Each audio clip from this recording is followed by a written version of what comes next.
Hi guys! Amazing na buhay! Ayan, so nandito naman tayo sa ating baboyan. Nakita niyo po guys yung aking background. Ayan, sementado na po yung kanilang kinalalagyan. So ito na po yung pinagawa natin yung nakaraan. Ngayon, ito po, ipapakita ko sa inyo kung mas gaano po kadaling linisin yung ganito. Na sementado po yung kanilang kulungan. And then mamaya papakita ko yung kanilang pinanggalingan na talagang sobrang putik na. So yan. Ito guys ay wala nang ipa. Hindi na tayo gumagastos sa ipa. Yun nga lang ay kailangan natin silang linisin umaga at hapon. Ayan. So napakadali lang naman yan guys. Ito papakita ko sa inyo. Ayan. Isa natin dito sa kwarto ni Kimberly. So unang gagawin natin guys ay kailangan nating dakutin yung kanilang mga pupo. Ano? Ano, Kim? Dakutin ko lang yung pupo mo ha. Para kakain na.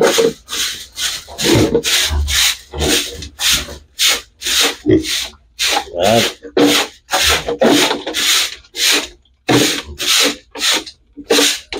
So guys.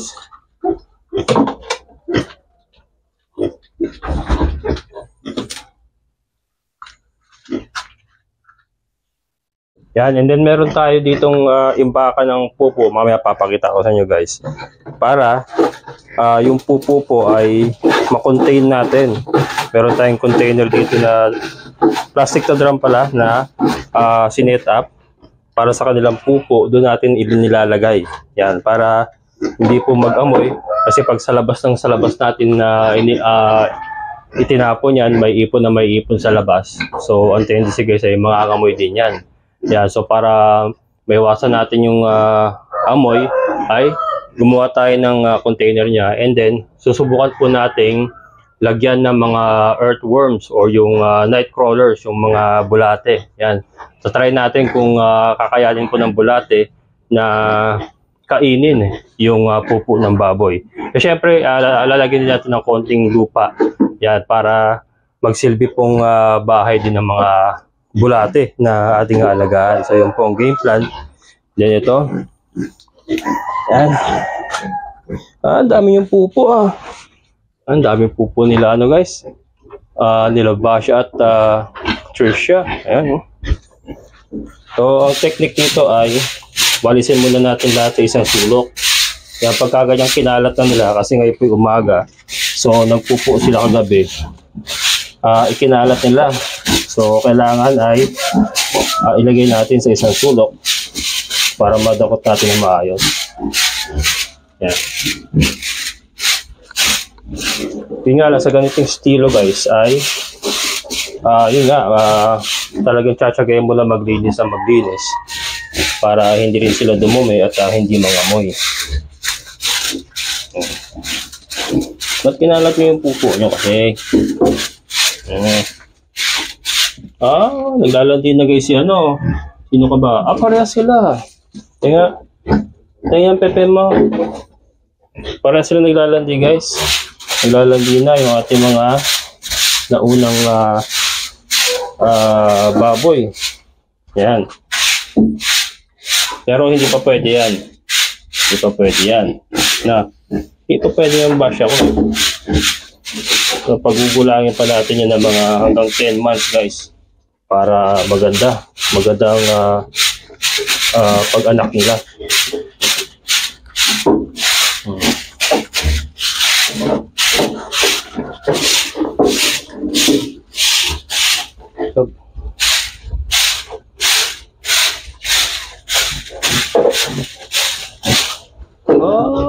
Nakuha mo pa yung daspan ha. Loka.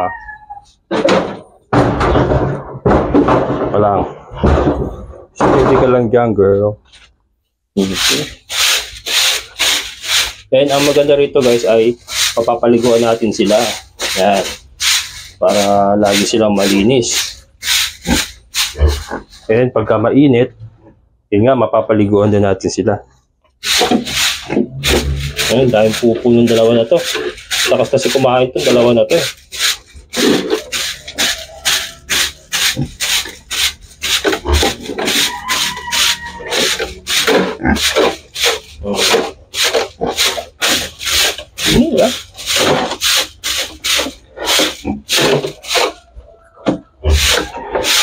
Lang. Wala mo na.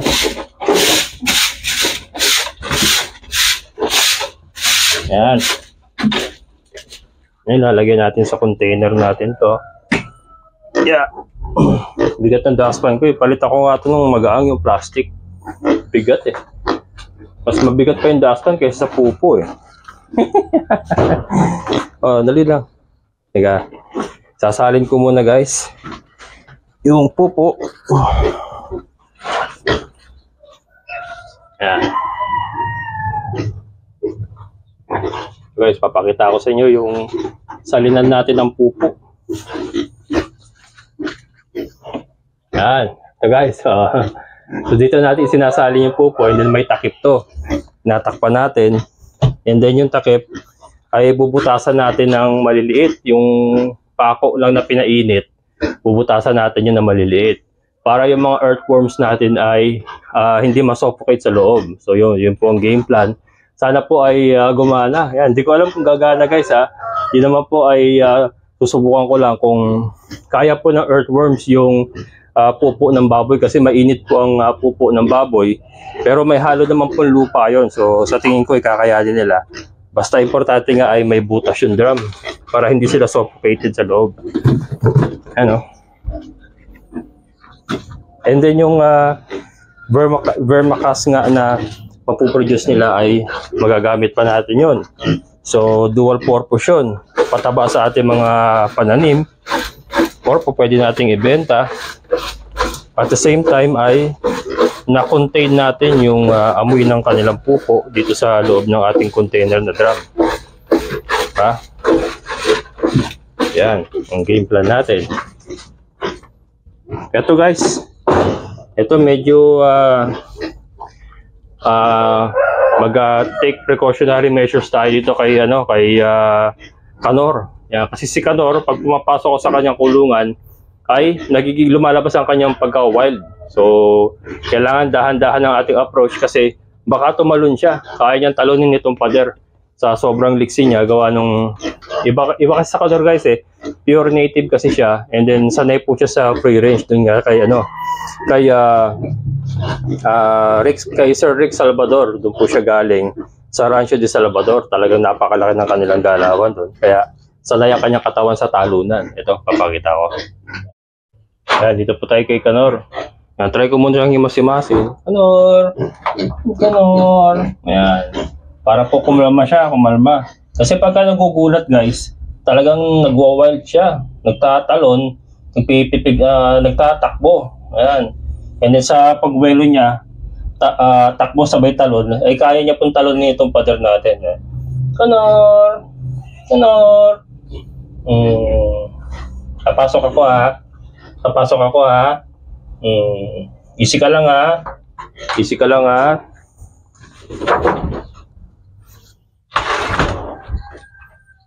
Yan, sinura ko yung secondary na pinto.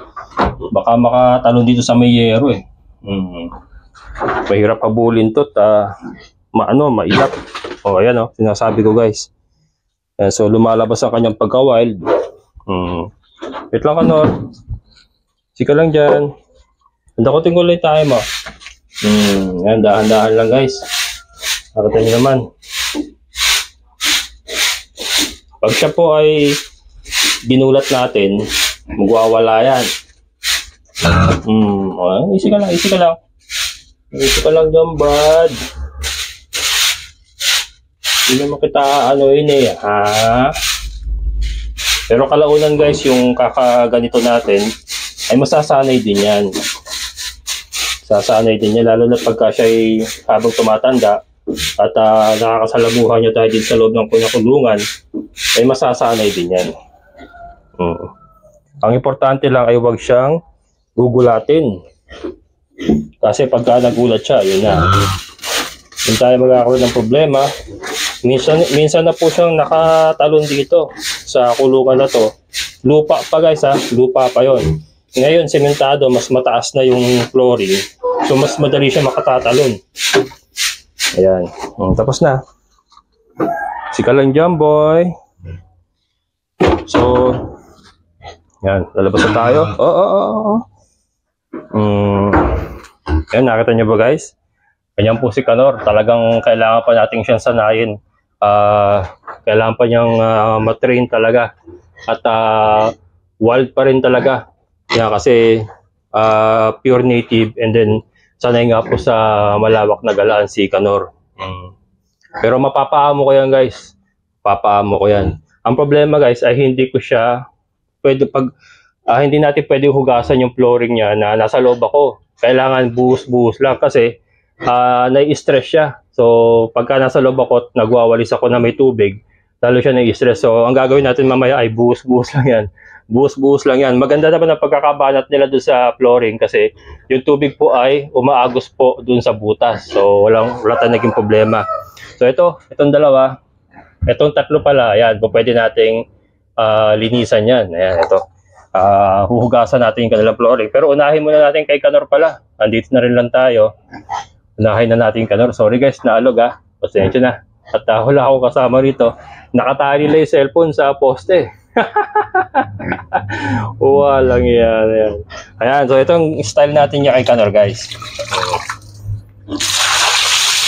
Basahin na natin yung kanyang medyo magastos sa tubig.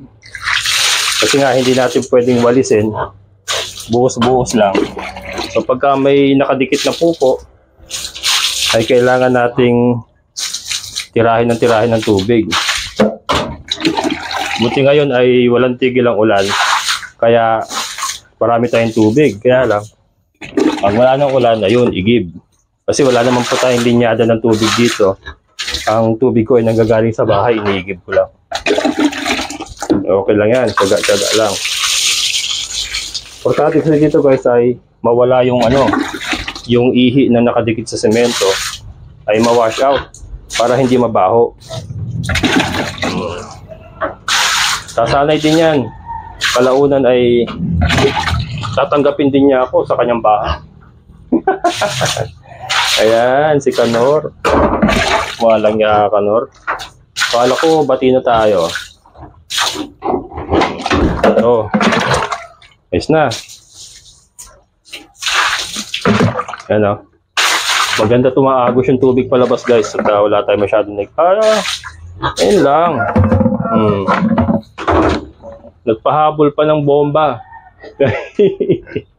Walang niya Kanor. Tapos na ako Ay hindi, dudukutin ko na lang dun guys. Yan. Dudukutin ko na lang yan dun mamaya. Sige. Ito muna kay kaila Tasha at kay Basha at kay Trisha. Naalala ko ulit si Tasha guys. Wala na si Tasha. Bumigay na. Yung aking alagang kambing ay namatay na po yung ating alagang kambing na si Tasha. Hanggang ngayon nasasambit ko pa rin kanyang pangalan. Ayan, linisan na natin yung tatlo. Yan guys, balik tayo dito kay Tasha. Kay Basha. Ayun, Tasha na naman Talaga rin naman. Kay Basha at kay Trisha. Ayan, Tasha ako ng Tasha guys. Hindi ko talaga makalimutan yung kambing ko na yan. Ayan, teka. Dakutin ko pala muna yung bomba ni Kanor. Habol niyang bomba. C4. Wala nga Kanor. Tapos na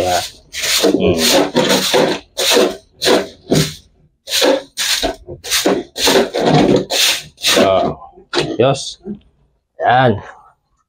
Ito isasaling ko na lang mamaya Ngayon ay maghuhugas na tayo ng ito.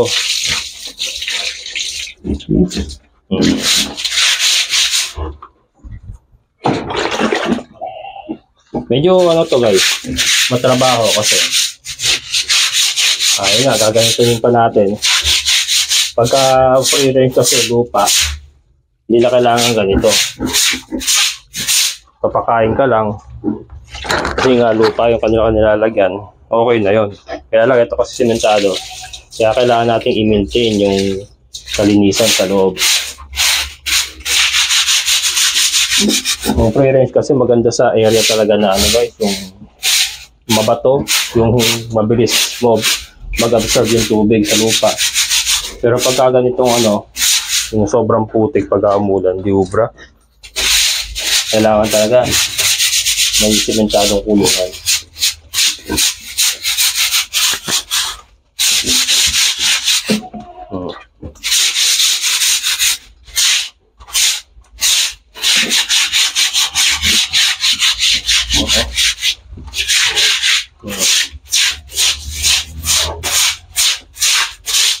So ito guys, hindi maiwasan, matatalsik ako sa mukha ng may pupo. Yan talaga.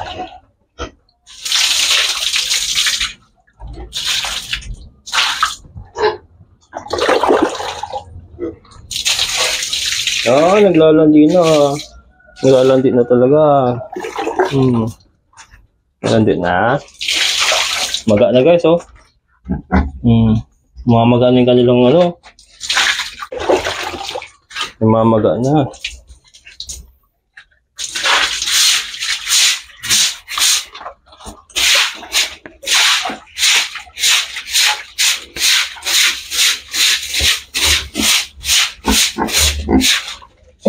Ang dalawa na to, saka si Kimberly, talagang mababait to. Yan. Kasi nga ano to hindi naman na sila pure native guys. Berkshire sila, Berkshire. Kaya siguro isang katangian po ng Berkshire. Berkative pala, sorry, correct me. Berkative, native cross Berkshire. Yan, so isang katangian na rin po siguro ng Berkshire yung pagiging mabait. Kaya ganito sila kabait. Yan.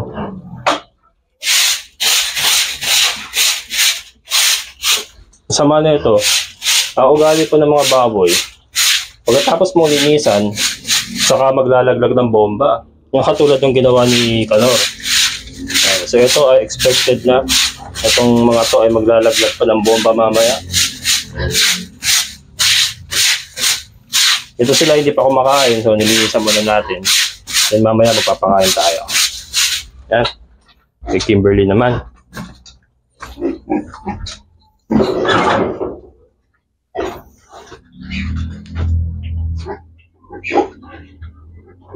Ito niyo ba? Can you see it? Yan. Sige lang. Yeah. Yan, ito kay Kim, di masyadong very good yung gumawa. May konting ano guys, may konting pondo yung tubig. Pero konting-konti lang naman. Unlike ito sa dalawa, talagang agos, saka natutuyo talaga.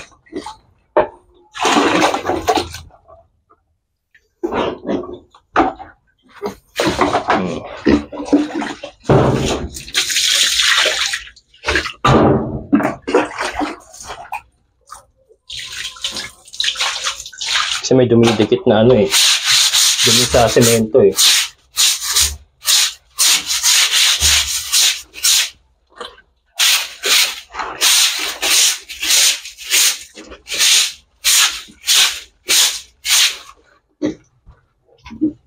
Ito araw-araw guys, ganito.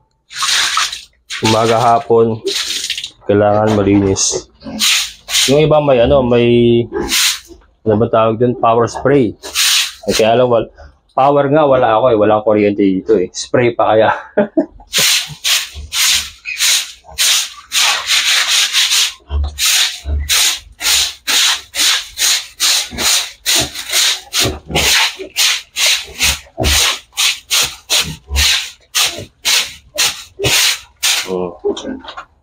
Hindi masyadong madumi yung kay Kim Konti lang yung kanyang pupo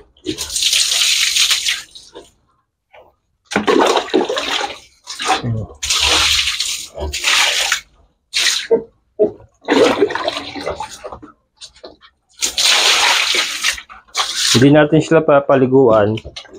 Ang ideal nito pag mainit guys, yung linis na ganito, sabay paligo na rin sa kanila. Kaya lang, since walang tigil po ang kakaulan, malamig po panahon, hindi natin sila paliliguan. Ilinisin na natin yung kanilang flooring.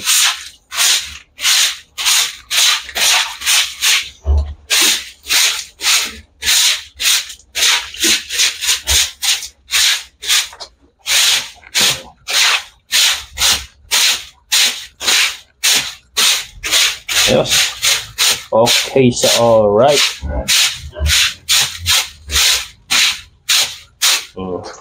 Kain ikaw, Kim? Ikaw dito, Kim. Halika dito. Dito. Yan. Yan. Kain ikaw? Hindi ka makita sa camera.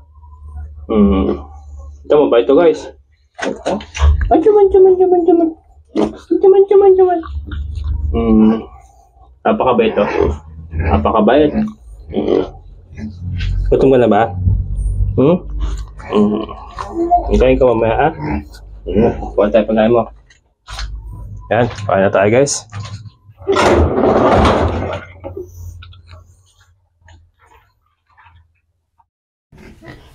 Ayan, guys. Ayos na. Malinis na si Kimberly. And malinis na rin si Basha at si Trisha. Yan sila. Malinis na kanilang kulungan. And ito si Kanor. Yan, si Kanor. Malinis na rin ang kanyang kulungan. At handa na silang kumain. Salin muna natin yung pupo ni Kanor. So ito. Dito po nakapwesto. Dito sila nakapwesto dati, guys. Oh, ayan, doon sa mga bago sa channel ko. Ito po yung kanilang dating kinalalagyan. Oh. Nakita nyo, guys, na putik. Pero puro ipa yan, guys. Oh. Yung putik na yun, puro ipa yan. So kahit anong lagay ko ng ipa, ay talaga rin naman nagpuputik pa rin. Ayan, so ito. Napakaputik. So malaking ginhawa po talaga yung napasemento na natin yung kanilang kulungan at ginhawa na po ngayon. So ito, sasali natin dito. Pak. Yan, hugasan natin yan mamaya. Hugasan pa yan. And then, tatakpan natin ito. Pak. Yun nga, ito, bubutasan natin to. Bubutasan ko yan ng maliliit. Pakong pinainit. Yan, para magkaroon po ng hangin sa loob. Yung earthworms ay manguha pa ako mamaya. Yan, marami lang bulate dyan sa paligid, lalo na sa may kanal. Marami yung makukuha. Ayan. Ayan. Tara, guys, pagpakain na muna tayo.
Ayan, guys, sorry.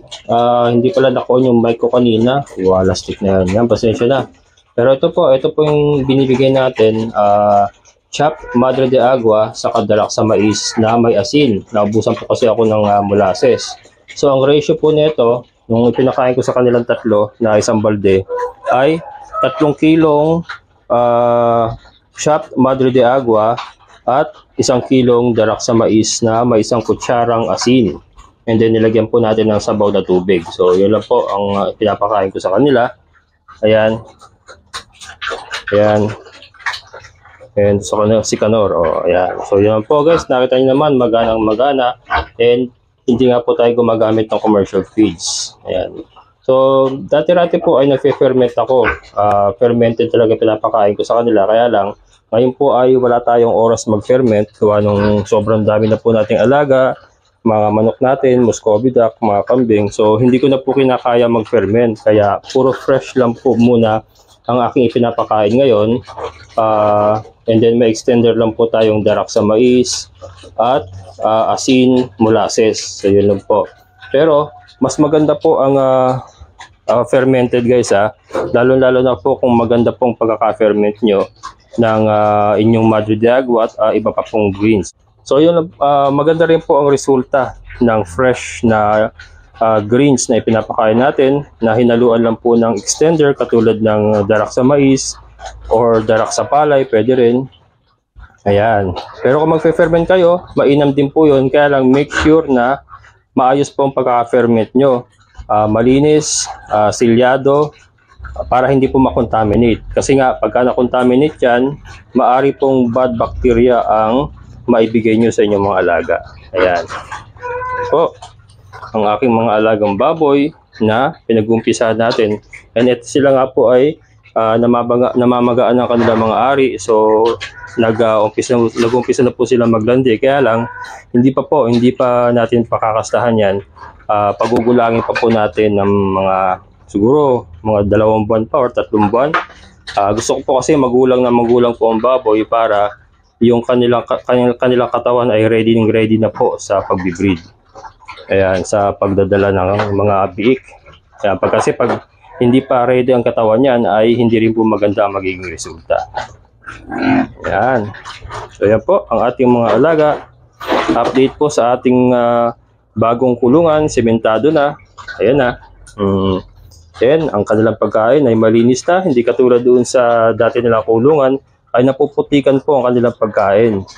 So yun po. So dito ay okay na okay, malinis, kontrolado natin ang kalinisan, yun nga lang medyo matrabaho talaga. Kaya si Canor talagang bumalik yung kanyang pagka-wild.